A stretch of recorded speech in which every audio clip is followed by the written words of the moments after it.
नमस्कार, जय श्री राम। तीन ऐसी खबरें जिसके बारे में मीडिया चर्चा ही नहीं कर रहा है। वैसे कोविड के समय ये चर्चा जरूर थी, लेकिन अब चर्चा नहीं कर रहा है, क्योंकि चर्चा करेगा तो ये पता चल जाएगा कि मोदी सरकार और जो निर्मला सीतारमण जी के खिलाफ इतने दिनों से प्रोपेगेंडा किया था, वो सब ध्वस्त हो जाएगा। जो मनमोहन सिंह जी के लिए इतना बड़ा हाइप क्रिएट किया था, वो सब ध्वस्त हो जाएगा। चलिए, समय ज्यादा नहीं लूंगा। पहली खबर, फॉरेक्स रिजर्व। देश का फॉरेक्स रिजर्व 6 अरब डॉलर पहुंच गया। अब इसके तुलना में देखिए, प्रोपेगेंडा किसको कहते हैं? ये लोग 2021 में कह रहे थे, हाय राम, बांग्लादेश की इकोनॉमी देख लो, पाकिस्तान की देख लो, श्रीलंका कितना अच्छा कर रहा है, भारत बर्बाद हो गया। आज स्थिति है कि बांग्लादेश बर्बादी के कगार पे, पाकिस्तान की बात नहीं करनी, श्रीलंका की बात नहीं करनी, चाइना में भी जो है उस अगर तुलनात्मक रूप से ग्रोथ देखेंगे तो चाइना से कहीं ज्यादा तेजी से फॉरेक्स रिजर्व जो है भारत का बढ़ रहा है। अब ये प्रोपेगेंडा कुछ दिन पहले तक फैला रहे थे कि भारत में लोन बहुत ले रखा है। एक्चुअली में अगर आप तुलना करेंगे परसेंटेज वाइज, फॉरेक्स रिजर्व जितना बढ़े और लोन जितना बढ़ा है तो कम हुए हैं, लेकिन फिर भी लगातार झूठ परोसना है। दूसरी बड़ी खबर तो आपको चौंका देगी। ये इतनी बड़ी खबर है कि इस पे बात होना चाहिए, लेकिन कोई देश का सिस्टम, इकोसिस्टम बात करने को तैयार नहीं है। बैंक प्रॉफिट में, सारे सरकारी बैंक प्रॉफिट में आ गए हैं। Yes, banks recovered 10 lakh crore in last 9 financial year. कहां है मनमोहन सरकार का वो बैड लोन और ये जितने लोग थे जिन्होंने बैंकों को बर्बाद करने की साजिशें की, उन सब के मुंह पे ये तमाचा है। और ये खबर द इकोनॉमिक्स टाइम्स ने छापी है।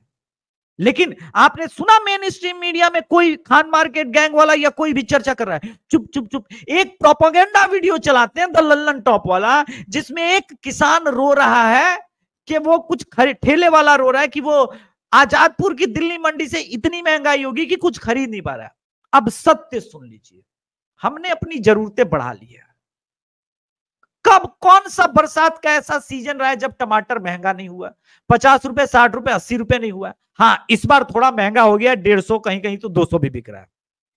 लेकिन अगर आप ग्रामीण परिवेश से आते ना, क्योंकि जिस परिवेश से मैं आता हूं, हम लोग साल भर में 6 महीने तो सब्जियां खरीदते नहीं थे। और आज भी मैं शहर में हूं, मैं किसी दिन अपने पीछे और छत का नजारा दिखाऊंगा। भिंडी हम उगा लेते हैं, लौकी हम उगा लेते हैं, नेनुआ हम उगा लेते हैं, साग उगा लेते हैं।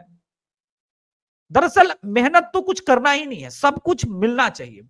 तो अब कोल्ड स्टोरेज में जाकर के टमाटर जमा होंगे, और किसी साल अगर जलवायु परिवर्तन हुआ तो ये सारी चीजें भुगतनी हम ही को पड़ेगी। लेकिन महंगाई की जिम्मेदार ये सरकार नहीं है। महंगाई का जिम्मेदार इस देश में बढ़ती हुई आबादी है, जिसपे बात करने में तो आपकी नानी मर जाती है। 1 अरब 40 करोड़ है, और अभी भी कंट्रोल नहीं हुआ तो 1 अरब 60 करोड़ होगा, 80 करोड़ होगा। खेती करने वाले भूभाग पे लगातार घर बन रहे हैं, अपार्टमेंट बन रहे हैं, रहने के लिए जगह तो चाहिए इतनी बड़ी आबादी को। यानी जमीन कम हो रही है, धरती कम हो रही है, लोग बढ़ रहे हैं, तो भाई ये महंगाई तो आनी आनी है। ये तो कुछ नहीं है। मात्र 10 साल बाद जिसके पास अपनी भूमि होगी खेती लायक, वही जीवित रहेगा। और इसमें कोई सरकार कुछ नहीं कर सकती अनटिल अनलेस स्ट्रिक्टली इस चीज को नहीं रोका गया कि भाई हम दो हमारे दो चार के बजाय हम हमारे 4, 15, 40 बच्चे। ये वाला कॉन्सेप्ट बंद करो, ये अल्लाह की नेमतें फलाना ढिमकाना, उस पर तो आपको बात ही नहीं करना है, तो जनसंख्या रुकेगा नहीं। और अगर आप जनसंख्या नियंत्रण नहीं कर सकते तो महंगाई का, रोजगार का रोना बंद कीजिए।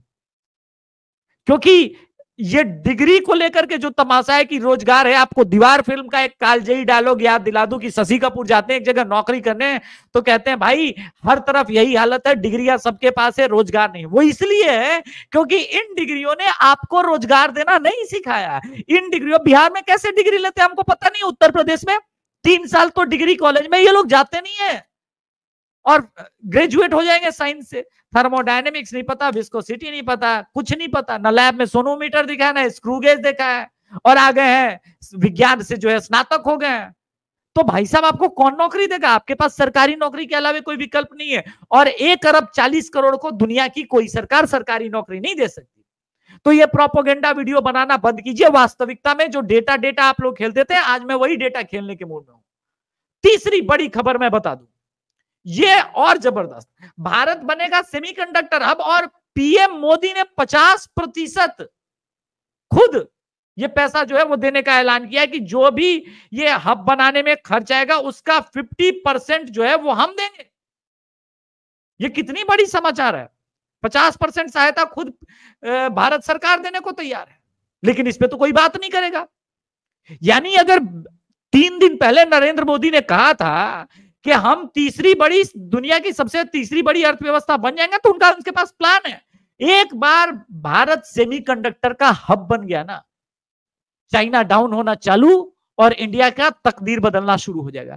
ये वो 3 खबरें थी जिसको मैं चाहता था कि आप जाने, सुने, समझे, और तब 2024 हो या मध्य प्रदेश, राजस्थान या छत्तीसगढ़ में वोट करने का निर्णय ले कि कौन सी सरकार विजन के साथ काम कर रही है और किसने विजनलेस काम किया।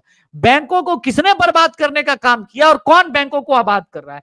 किसके सरकार में फॉरेक्स रिजर्व 600 अरब डॉलर पहुंच गया और किसके शासनकाल में विदेशी मुद्रा भंडार अपने न्यूनतम स्तर पे था। धन्यवाद। एक बात और कहूंगा कि इस देश को चलाने के लिए ऑक्सफोर्ड वाले जो है उसकी जरूरत नहीं है इकोनॉमिक्स की। भारत एक मल्टीकल्चरल देश है, यहां पे ऑक्सफोर्ड काम नहीं करेगा। संपूर्ण रूप से जो भारतीय होगा वही काम करेगा। धन्यवाद। जय श्री राम।